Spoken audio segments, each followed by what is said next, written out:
Well, hello and welcome to the J. Sterling Hughes Show, where we share the secrets and the strategies of how we are building a rapidly growing family law practice. You know, my purpose here is to document what's working and what's not working in our practice, with hopes that you can take that and you can recontextualize that for your practice and shorten your success curve. And today, I'm sharing with you 11 very hard-fought lessons that we have learned, that I have learned in particular in growing our family law practice. This was certainly not in my business plan. Much of this, I didn't anticipate the coming storm on some of my mistakes. So I'm sharing these with you here.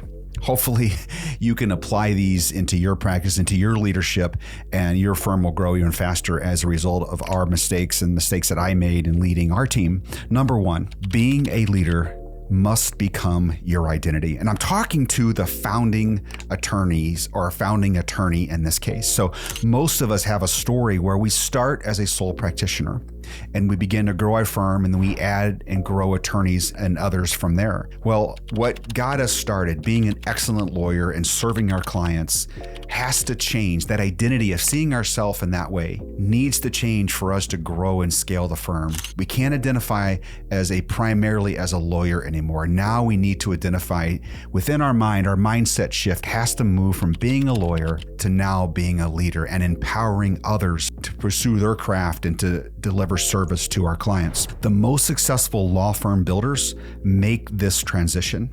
They no longer are technicians or craftsmen doing their job as a lawyer. They now become leaders, building a firm and building a business. To scale your firm, to grow your firm, seeing yourself as a leader has to become senior to seeing yourself as a lawyer. Leadership over lawyering to grow the firm. I see a lot of lawyers get tripped up here is when they have to make a decision between control and growth. You can't have both. You have to give up control to get growth. And that requires self-leadership and self-identifying as a leader to make that happen. Number two, building a law firm is a sprint and a marathon. These two concerns, sprinting and marathoning, have to coexist together. That tension will always be there. What I mean by that is having a sense of urgency while at the same time keeping a view over the horizon and seeing the long game. So what this looks like is, with a sense of urgency, we've got to return that phone call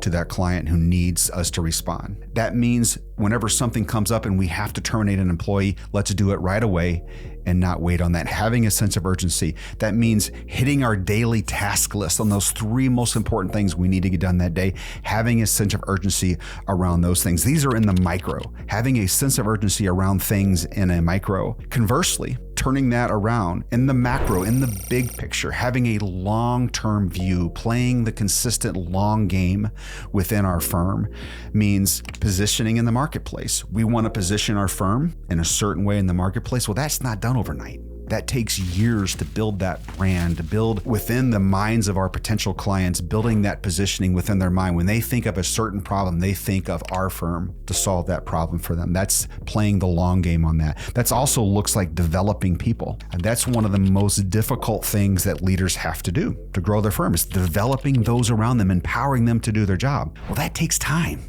That takes patience. That takes mistakes happening, going back and helping that person see where they made a mistake and then correcting it for the next time around. That is playing the very, very long game. That could look like giving up short-term compensation for a long-term, much more compensation, a long-term gain. All of those things require investing in a long game, investing in the future. So at the same time, leaders have to maintain that tension between a sense of urgency for the now, for the micro, along with playing the very, very long game. Number three, vulnerability in the leader is actually confidence in action. And here's what I mean by that. If as the leader in your firm, you have difficulty saying, I don't know, on something that maybe you feel like you should know, especially if it has to do with the law or has to do with leading the business. Having the vulnerability to say, you know what, I don't know, but also the discipline, obviously, to follow up, get the answer, and get back to your teammate. That's vulnerability. Saying, I was wrong. I thought it would be this. I completely missed on it. I'm sorry.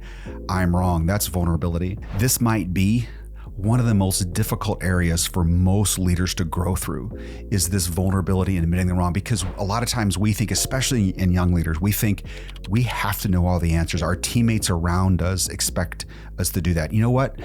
I have never met a teammate who expected me as their leader, their business leader, to know all the answers. In fact, it gives them confidence when I say I don't know. Obviously, you need to have some level of competence in your job and leading to know all the answers a lot of the times, but saying no, I don't know, but I can find out, generally only inspires confidence. And this could be really hard for some folks if their insecurity is so strong, and it takes a while to kind of work through that in order to be able to get to that point in your growth and your maturation to be able to say that and do that. But it's essential. We have to be able to get to that point where we can be vulnerable, or else it creates a lid on our leadership, and we can only build our firm up to that point of that lid. We can't build the team and the firm beyond that.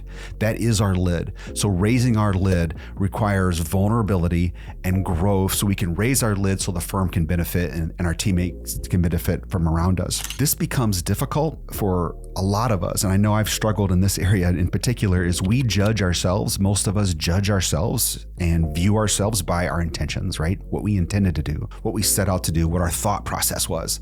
However, our teammates, they're looking at us, watching us, and their judgment or their view or their opinions that they're forming around our leadership comes from more often by what we do, what they see, what they're filtering through their own mind and watching us do our thing. So those are two very different things.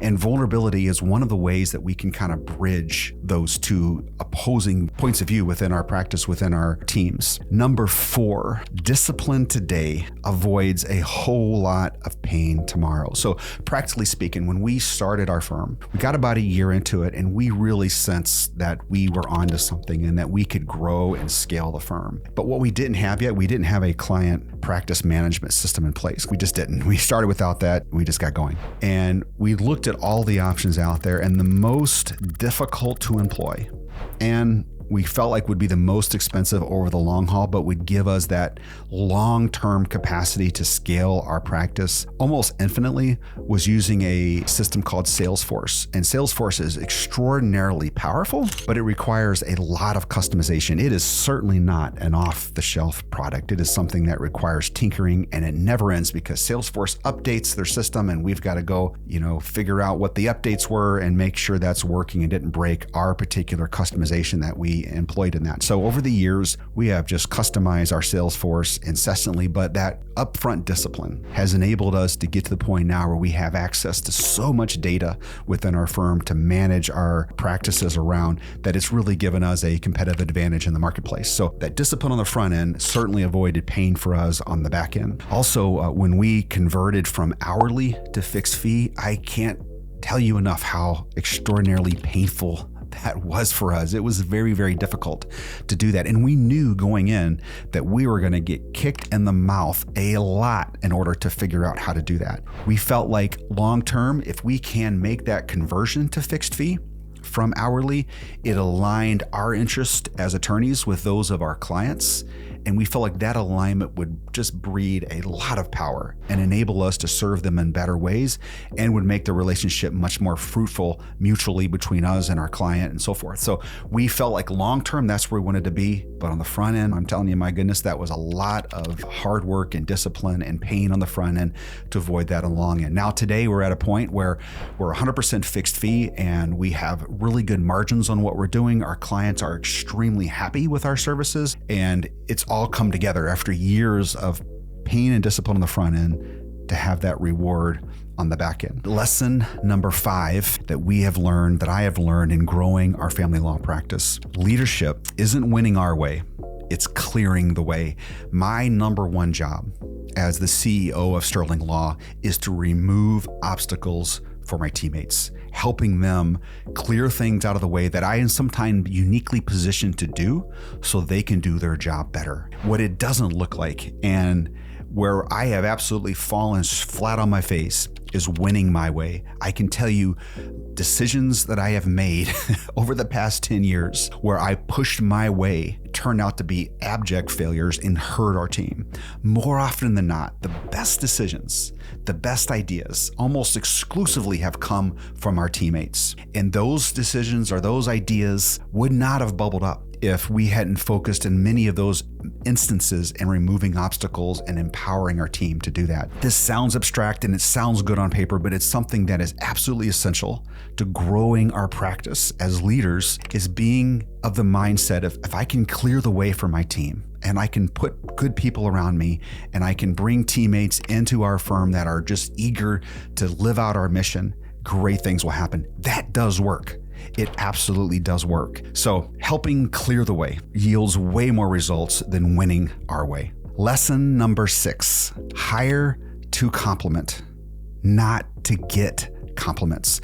So we know this instinctively. This is like business 101. It's in all of the books, is, hiring teammates to compliment you, not to get compliments. But man, I love compliments like anyone else. And I love my ego being stroked just about like anyone else. But it is a huge ego tax to pay to have people around you and to hire people around you that are there to compliment you, compliment your skills, offset where you're weak at, and that sort of thing. So this really starts with you, the leader, knowing what you're weak at, knowing that there are many areas of the practice that you are not the best one to be doing that. In fact, there's probably just a very few small number of things that you're best equipped to do and serve within your particular practice. So it starts with you knowing your weaknesses and finding and bringing those around you who are good at complementing you in your areas of weakness. And that demands security on your part, because you're going to bring people along who are going to be way better than you and that are going to have way more influence with teammates around them because of what they're strong and what they're good in. But if you're going to scale and grow your practice,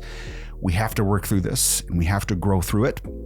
We can't be constrained by our insecurities around this area of hiding our weaknesses and not letting teammates know this and hiring those who can complement them for us. One more point on this around the idea of compliments. The bigger your firm grows, the larger your organization becomes, the temptation for those around you to shift away from complementary services and helping build the firm to more of a complimenting you, stroking ego, that becomes more and more of a temptation for folks. That's just human nature. They're not weak people. That's just how it works. As organizations grow, that pressure becomes greater to climb and to do things within the firm that will help get you there, rather than keeping the agenda of the entire firm and helping the leader by expressing truth and giving good, honest, direct, candid feedback. Know that as your organization grows, that temptation becomes stronger. It becomes more and more difficult to get truth and good, solid, honest feedback from your team the bigger it grows. It's just the way things work. So those teammates who are willing to do that and who are willing to compliment you from an E standpoint, compliment you and what you're weak at, becomes so much more valuable to the firm as it grows, and especially those who will just be real direct with you and tell you truth that maybe it's sometimes difficult for us to hear. Number 7, indecision turns temporary pain into chronic pain. One of the strengths of my leadership, one of the strengths of my partner's leadership as we've started the firm, was decisions. We have not tarried too long on making a decision. We have been very quick about that, and what we call decision velocity within our practice certainly has given us advantages. Now, having a strength like that is fantastic, except when you're super wrong, which we have been. So we have had to manage that tension between making quick decisions and making really poor decisions that have caused damage and have set us back time and have caused projects never to succeed. We have felt like the trade-off between the power that comes from making decisions quickly and moving forward with 60 to 70% of the information rather than 90 or 90+% of the information has enabled us to grow faster. We haven't gotten stuck on things that we just analyzed too long. And we haven't been intentional about this. We have known that we're going to make some poor decisions and we're going to have to pick up the pieces. That's going to cost us money and resources and time to do that. But in the big picture, over the long haul, that decision velocity, moving quick, has certainly served us very well and has helped avoid some of these really painful, long-term, protracted, chronic situations in building out a firm. Of course, we haven't been perfect around it. We certainly have made the wrong calls, absolutely. But over the big picture, staying disciplined around decision velocity has served us extremely well as we've grown our practice. Number 8, 10 minutes with your best performers is worth so much more than 10 hours with your weakest performers. This is a great extension of the 80-20 rule, meaning 20% of our inputs give us 80% of our output of what we want. Right? So with our best performers, these are the ones that get things done. They serve clients. They take care of clients. They're incredible lawyers. They're very productive from an economic standpoint as well. Spending time with them should always be our priority. If we could spend the majority of our time with our top few performers versus our bottom performers. And I know that is counterintuitive, but it absolutely works.